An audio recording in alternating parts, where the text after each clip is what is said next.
Hello बच्चों। आज मैं आप लोगों को क्लास 6 की जो आपके पास न्यू एनसीईआरटी की बुक है ना, उसमें हमने अपना chapter number 2 lines and angles start कर रखा है। तो लास्ट क्लास में हमने लाइन्स और एंगल्स के बारे में थोड़ा बहुत जान लिया था। चलिए आज हम कंपेयरिंग एंगल्स जानते हैं। एंगल का टॉपिक जब हमने लास्ट क्लास में किया था तो हमने जाना था कि जो दो रे होती है जब वो मिल जाती हैं आपस में, ठीक है, उनका एक ही स्टार्टिंग पॉइंट हो जाता है तो वो एक एंगल को फॉर्म करती हैं। ये सीखा था।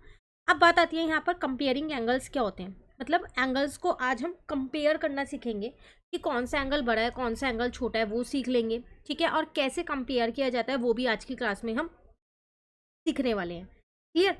चलिए स्टार्ट करते हैं। जैसे यहाँ पर आप देख लो, ठीक है, look at this animals opening their mouth.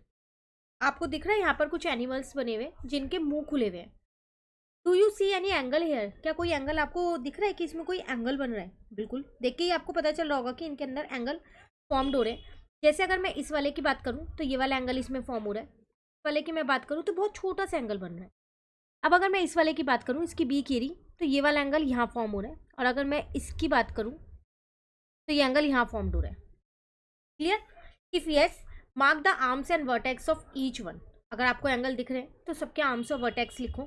तो हमने लास्ट क्लास में आर्म्स और वर्टेक्स जाने थे। तो अगर मैं इसकी बात करूं तो ये वर्टेक्स बी है यहाँ पर, और जो इसकी आर्म्स है वो हो जाएंगे आपके पास ए बी और बी सी।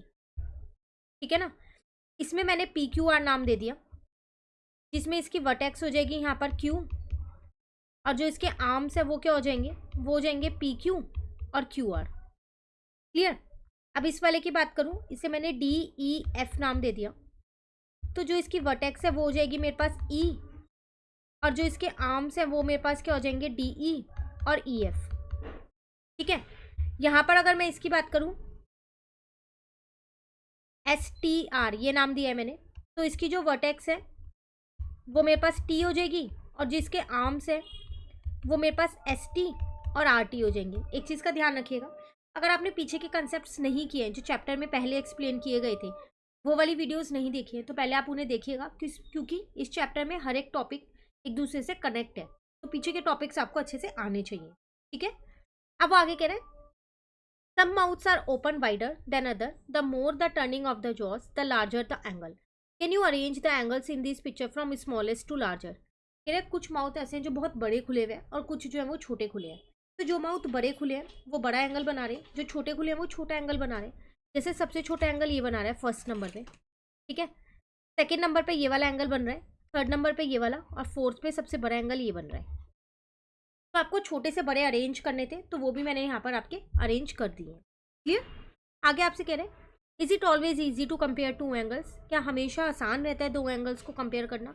हाँ, आप उन्हें प्रोटेक्टर की हेल्प से कंपेयर कर सकते हो, या फिर अगर आपको डिग्री पता है तो भी आप इजीली उन्हें कंपेयर कर सकते हो, वरना आप मेजर करके ही करोगे।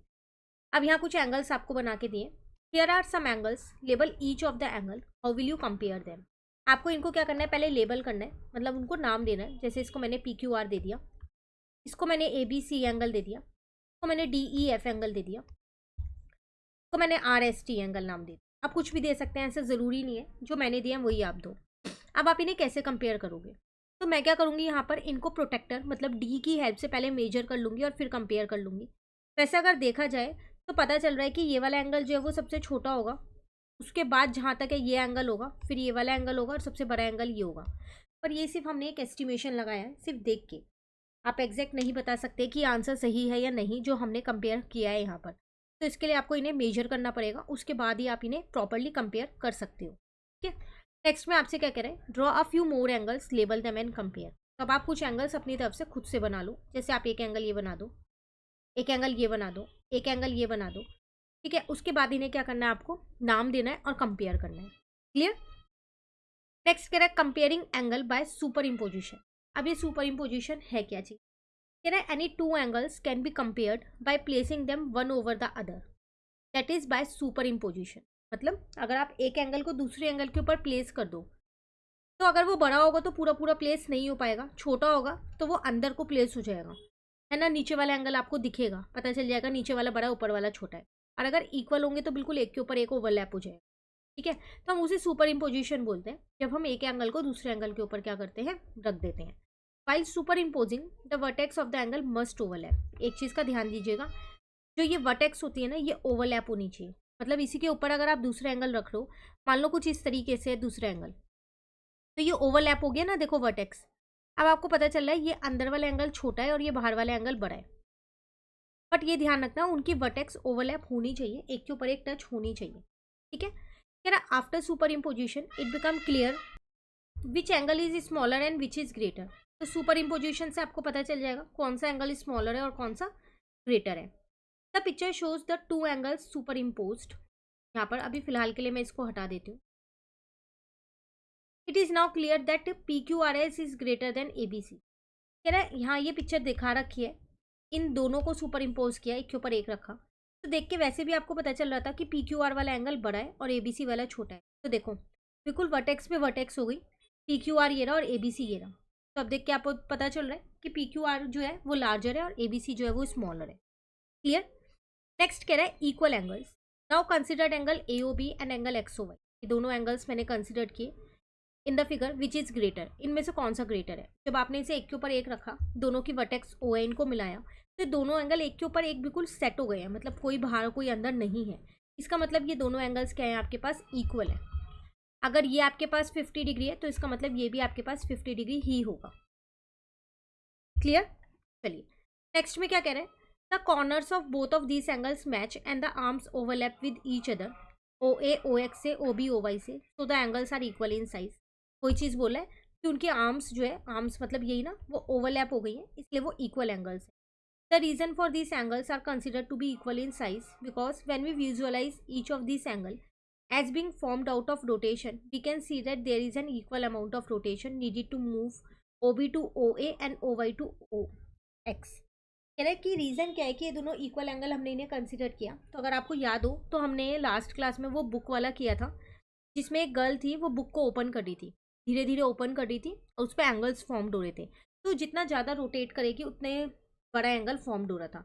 तो वही चीज़ वो यहाँ पर कह रहे हैं, जब हमने इनको देखा, जब हम इन्हें रोटेट करेंगे ओ बी को ओ ए की तरफ या फिर ओ वाई को ओ एक्स की तरफ, तो वो इक्वली मूव कर रहे हैं। जितना इसमें मूवमेंट की नीड हो रही है उतनी ही इसमें हो रही है। क्लियर है। उसके बाद कह रहा है आपसे यहाँ पर, from the point of view of super imposition when two angles are superimposed and the common vertex and the two rays of both angles lies on the top of each other then the size of the angle are equal। तो इससे हमारे को एक चीज़ पता चली, जब हम एक एंगल के ऊपर दूसरे एंगल को इम्पोज करते हैं और उनकी वर्टेक्स ज्वाइन हो जाती है और उनके आर्म्स भी एक के ऊपर एक बिल्कुल टच हो रखे होते हैं, तो इसका मतलब वो दोनों एंगल्स हमारे पास क्या होते हैं, इक्वल होते हैं। क्लियर है। अब नेक्स्ट कह रहे हैं, whereas do we use superimposition to compare. आप और कहाँ यूज़ कर सकते हो सुपर इम्पोजिशन को कंपेयर करने के लिए? तो हम अपनी डेली लाइफ में यूज़ कर सकते हैं। तो super imposition is commonly use in situation in daily life. जैसे एग्जांपल अगर मैं दूँ, सीज़र के केस में आप उसे कंपेयर कर सकते हो। छोटी या बड़ी सीज़र देखनी हो आपको तो आप यहाँ पर लगाओ, एक के ऊपर एक सीज़र रख के कंपेयर कर सकते हो, वहाँ पर भी एंगल फॉर्म्ड हो रहे हैं क्योंकि।